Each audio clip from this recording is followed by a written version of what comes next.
Hi, I'm David Hammond, host of the How We Work podcast. This podcast series has 6 episodes which explores everything to do with neurodiversity and work.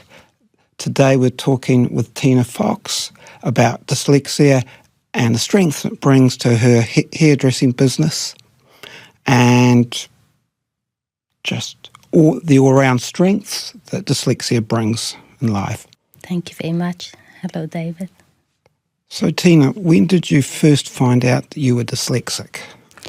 I actually found out in the last 5-6 years. Right. Yeah. Right. I didn't know. I didn't know if it have name or anything to it. I just thought, I can't do it. This is the way I am. Right. Yeah. That seems quite common that people find out later in life, like they know something's up, but they can't really put a name to it. So what was that like, finding out, actually putting a name to it? It felt a bit freedom. It felt really good that I'm not alone. Yeah.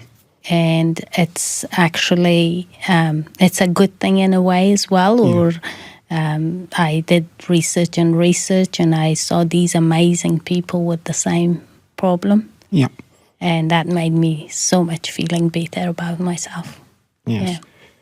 Yeah. It kind of sort of explains everything. And as you say, you don't feel as though you're alone.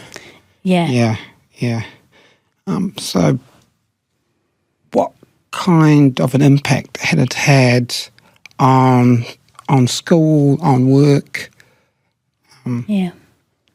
I really didn't feel anything. All made me to be so much aware of just looking for clues and answers. Yeah. And just keep going, never stop. And all it was on me to make myself as much as aware of any problem to rush towards it to fix it. Yeah. It's just I was on the go the whole time, no break. Busy. Busy. Yeah. No.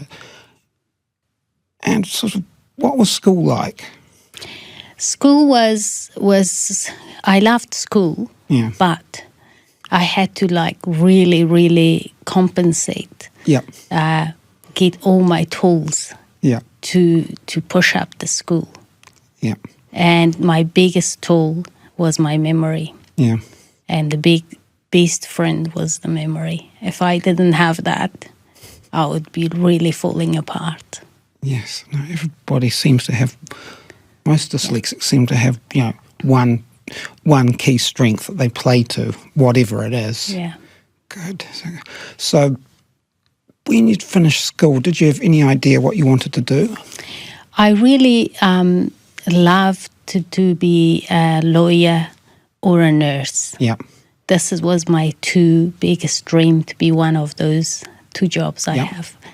And I just love to keep going and get the result of the school finishing. Right. Great. Yeah. Great. So where does hairdressing come into the scene? Hairdressing, I was a child, I was practicing doing makeup, making makeup product out of paint, ink, whatever I could get my hands on. And I have a bit of memory of doing my own hair, but my sister was telling me that I was using screwdrivers and things to roll my hair or doing it. And I liked fashion. Yeah. I was just drawing dresses and cutting out, and I loved the fashion and everything about the styles and things. How long have you been doing hairdressing? Over 30 years now. I just don't say too much about how many years, over 30 years, that because some people think I'm 100 years old. So I don't want to bring it to that many years, but it's been a long time. Okay, cool. And when did you first decide that you wanted to be your own boss? As I was working for people and a few years. Now it's been 17 years. I have my own salon. Yeah. But before that, I did a couple of times went and for filling time for the hairdressers away in maternity. Yeah.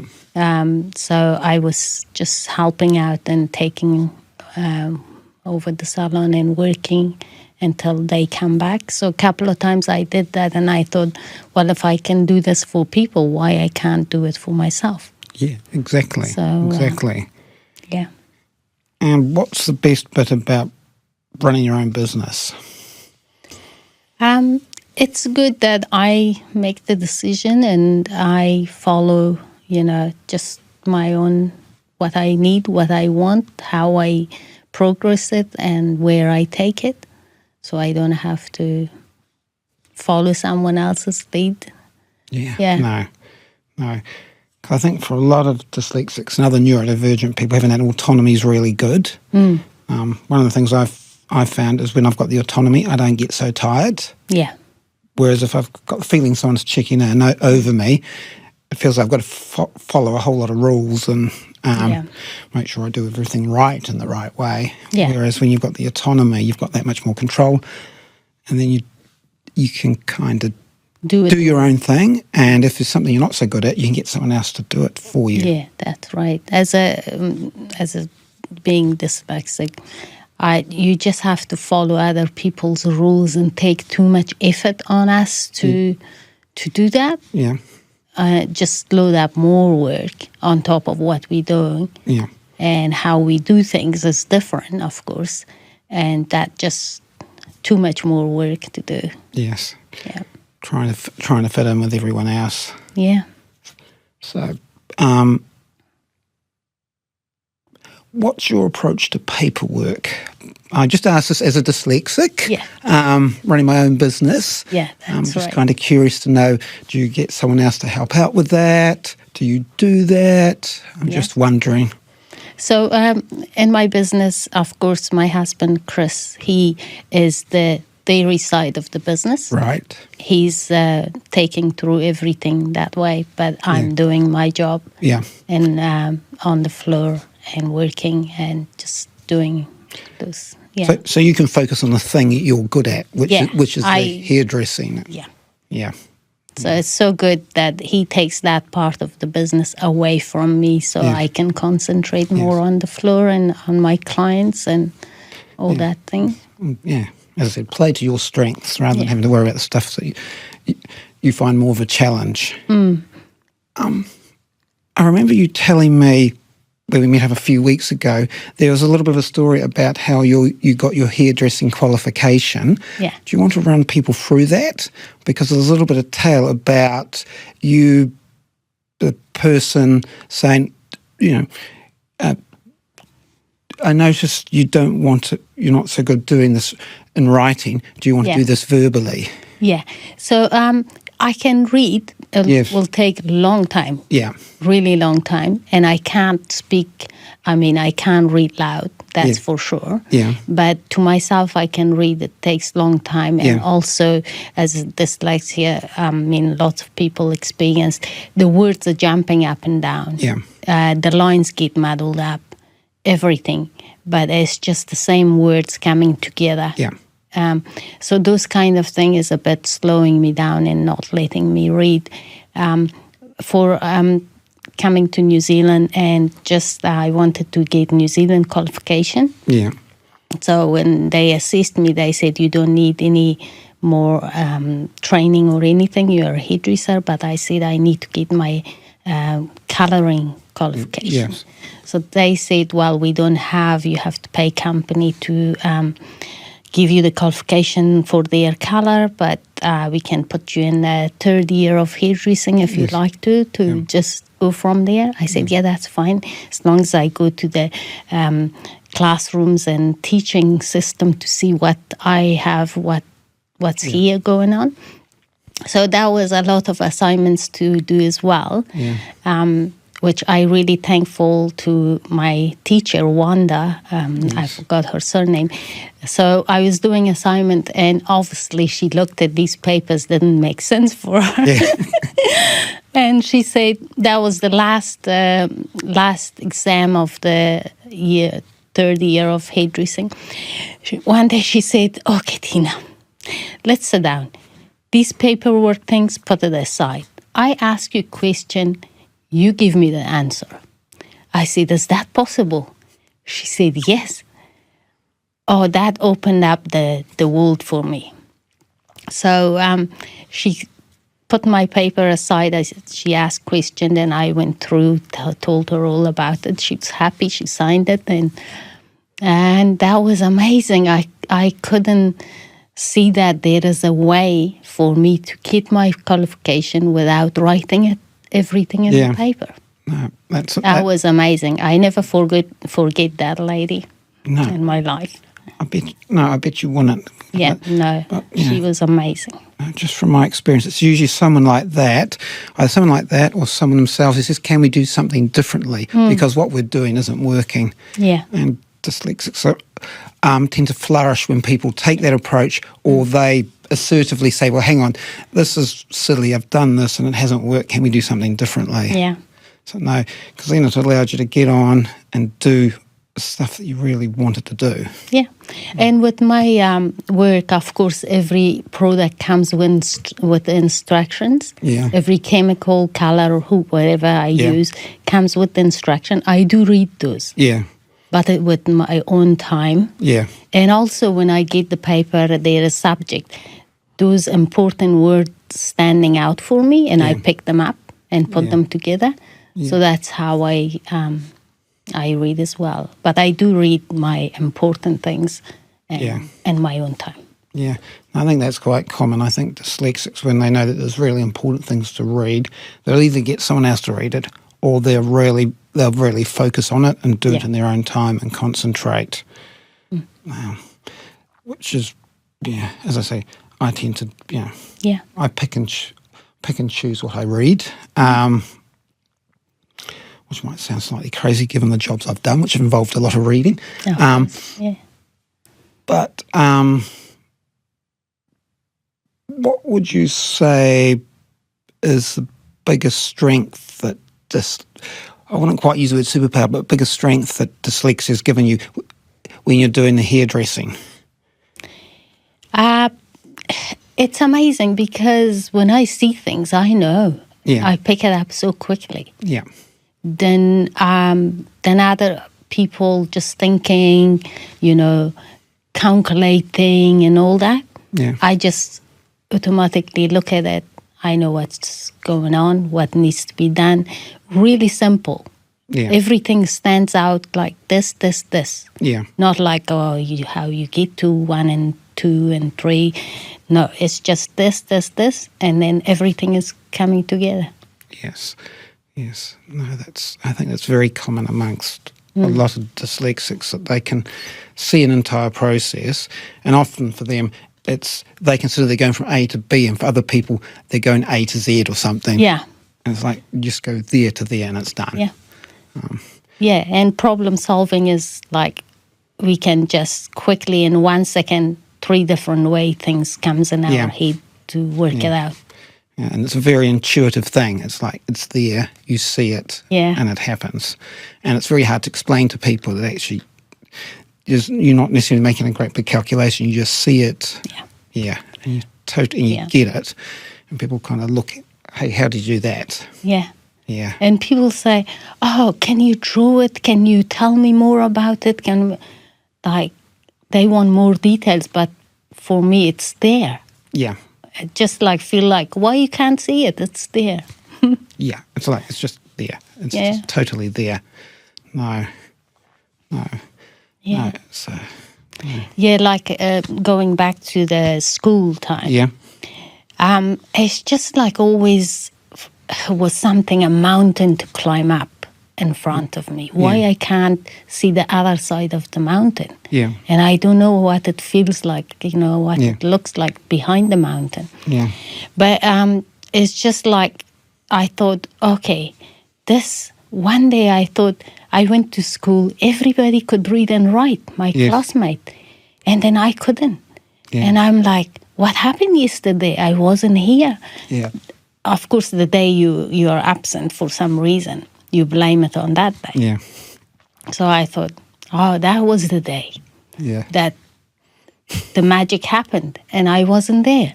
And they taught how to read and write. And the next day I'm back and far behind, and no one tell me all what happened. And just this is how. And always I blamed myself being not in that day to school.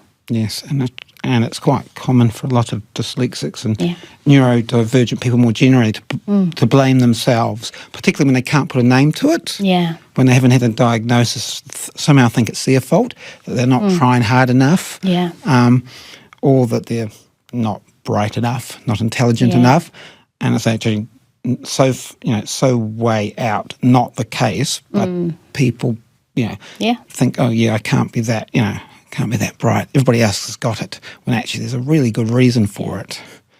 Totally. Yeah. It's quite, sometimes it's a bit embarrassed as well, like in the past, not anymore. Yeah. But in the past, I'm like, don't talk about that subject, trying to avoid it as much as possible. Even in my own family, no one knew. Yeah. Which is like quite a few of us, dyslexia in the family. Yeah. So no one tell no one. Yes. Everybody's looking around, but not actually. Everybody got it, but somehow we just like, go around it and no one tell each other, just hide it. Yeah. Yeah. No, that's also again quite common that it runs in families. I mean, I think I read somewhere there's like a 50%, if you've got your father's got it or your parents got it, it's about a 50% chance of you being dyslexic yourself. Yeah. And it's not an absolute guarantee, but there's a really high chance. Yeah. And it's just so many people that I know who are dyslexic or neurodivergent. They've got other people in their family who are. And I've got to say, in my family, there's like a whole heap of people who are. There's my dad who's dyslexic. And I've got a whole lot of, there's a daughter that's an autistic spectrum. I think there's probably a bit of dyslexia in there and dyspraxia.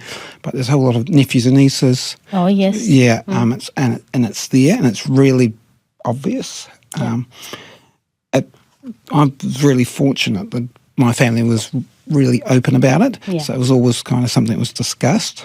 But no, but once one person talks about it, other people start to at least feel a bit more comfortable about it. It's so good that these things now, you are doing a lot of work towards it, and there's lots of amazing people putting work forward. Yeah. And it's good to know that for people, it's not, we don't design one way. We all come, I would say, half and half dyslexia, half, different. We can read and write, or we do it the other way. Yeah. Don't have to be one way. Yeah. So people should know it's not one way. We didn't, everybody haven't been made one way. Yeah. So everybody's got their own way to get to the same result. It is. And often if you do something differently, that's where you get innovation, where you end up with solutions to problems, is when people actually do things differently. Yeah. And in any area, whether it's hairdressing or building or whatever, being able to do something different is where you get the innovation. Yeah. And everybody now know the most amazing things has been invented and brought in this world by dyslexic people. Yes. So this is the evidence of don't judge the people in one way to just read and write. And there is some people with just reading and writing, they are just so basic. Yes. But we are like hands and legs and arms everywhere and trying to find the answers and things and work on lots of things in the same time. Yes. And for us it makes perfect sense to be doing all these things that to most people look totally disconnected, and to us everything's very much connected. Yeah. Yeah. No, I just, as I found out, I'm like, okay, thank God there is names for it, and there is awareness about it, and there is amazing people are in it. So that's good that everything is makes me happier way than before, that I didn't know what's wrong with me. Yeah, because I think for a lot of people, and whether it's dyslexia or ADHD or autism, it's having that diagnosis. It explains stuff. Yeah. Like she says, okay, that's why I couldn't do stuff, or that's why I found something hard. And it wasn't me not trying, it was because of this. Yeah. And for a lot of people, it feels like a big weight is lifted off their shoulders. Yeah. And life kind of makes sense. Yeah. It just feels like a bit free.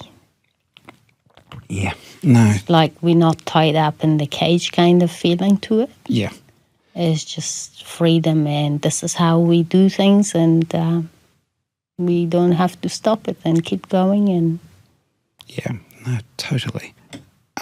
Tina, if there was someone listening, watching or listening to this, who is dyslexic, potentially a young one, what would you say to them? I would say just don't keep it to yourself. Yeah. Bring it out and bring it to people, professionals, and everybody around you, family. Yeah. And you need to work on it together. Yeah. And it's a gift and open treasure. That's how I see it. Yeah. And everybody's got that without knowing. Yeah. And following on from that, what would you say to teachers if they've got a student who happens to be dyslexic in their class? Of course, teachers got responsibility of teaching. If they know someone's got something different to learn, different way of learning. So I think now they are quite professional about it, and they know, and as soon as they know anything, they just get onto it, and they are really good at teaching. Yeah. Yes. So I know that some people are really hesitant to talk about it. Could you go into a bit of detail about the benefits of telling people about it? Because I do know that I've come across some people who are really shy about telling people that they're dyslexic or they have ADHD or autism. They try to hide it. Perhaps if you could tell people some benefits of actually being really open about it. I think it's they shouldn't be shy about it or embarrassed about it, because it's a best gift we could have. And look at these amazing people. If you Google, see, and these entrepreneurs and super, power with and I don't know, it's lots of them. Yeah. So that makes you be part of life of those people, what they've been through. That's amazing. Yeah. Yeah. Totally. And what would you say to parents who might have I'm thinking of parents, potentially kids who are just about to start in the workforce. What would you tell them? Well, as a parent myself, I have 2 kids, boy and a girl. Yeah. They are not dyslexic, but I sometimes put myself to the parents' shoe, you know, like I should be scared or afraid of my child being dyslexic. No. Yeah. I think it's this is the way my child is. Let's get together and make their life better and support them and go with them. Totally. It's just the best way. Now, I was just wondering, should someone, if they're starting off working, would you recommend someone follows their passion, or would you recommend they go down a particular career path because people expect it of them? Should they follow what they're good at, even if they're not necessarily great with the paperwork and got paper qualifications? I think individuals should look at them, close their eyes, just see what they feel like doing, what they are good at. I'm sure that it's in them. Yeah. They need to somehow think to themselves and bring it out of themselves and go with it. Yes, totally. I think it's very easy for people just to follow and do what's expected without thinking about what they're actually good at and what they're passionate about. Because I think life is always a lot easier when you actually follow what you're good at. Yeah, and it's in them. They somehow have to bring it out. Yeah. And they have to just pay attention to it rather than look elsewhere for it. Totally. Totally agree. No. And if someone's been, I don't know, imagine you're a boss and someone comes to you with dyslexia. What should the boss do? What should the manager do if they've got someone in their team who suddenly comes to them and says, hey Jim, hey Joe, I thought I'd better let you know I'm dyslexic. What should the manager's reaction be? It's no problem. So the manager and the boss have to provide the environment or the tools, whatever they need to help them the way they want the things to go. You should support them and give them those tools and environment so they can do better the way they are. Yes, so that they can sort of do the best job that they can do. Best job, yeah. Yes, totally. Rather than take them to some other way of they want them to do, which is like it's a war between, two different ways, and it's just delay the process. Yeah. In other words, should they listen if the person comes to them and says, hey, I've got dyslexia or I've got ADHD, autism, dyspraxia, should they say, the first question I ask is, how can I help? What do you need? Would that be the right sort of approach? Yeah, that's right, yeah. What you want me to do for you. Yeah. To help you with a better job. Yeah. No, yeah. Really agree with that, because and I've got to be really honest, as someone who's managed people, it's very rare for someone to come to you and say, actually, I'm really good at working this way. This is how the tools I need to work best. Yeah. I've got to be really honest. I think most managers would be blown away if someone came to them and actually said, hey, boss, this is how I work well. This is what I need. Yeah. To be really honest, as I said, as someone who's managed people. Yeah.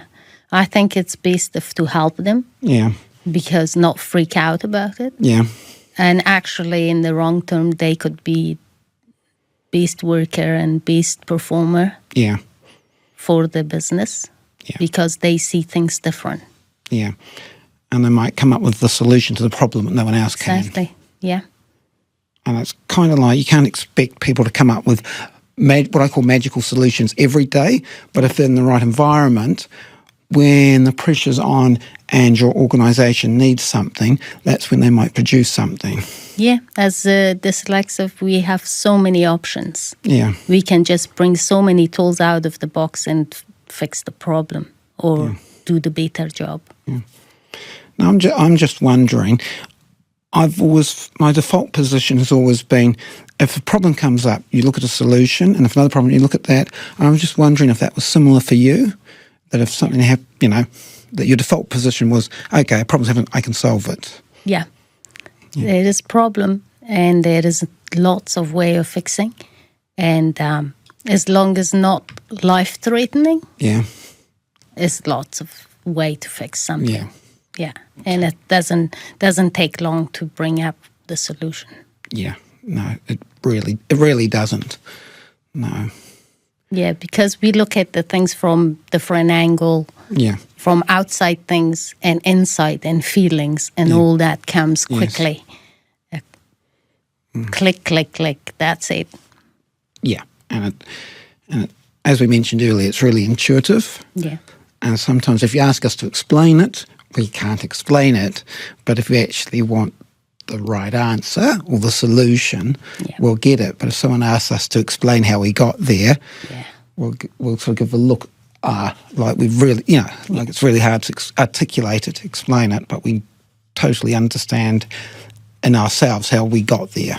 Yeah, and sometimes we feel like they know. Why they don't know? Yes. This is how it is. They should know. But actually they say they don't know. And that's a surprise to us.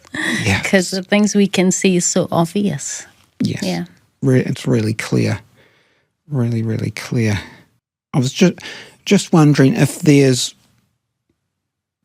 one thing you would like the wider public to know about dyslexia and neurodiversity more generally.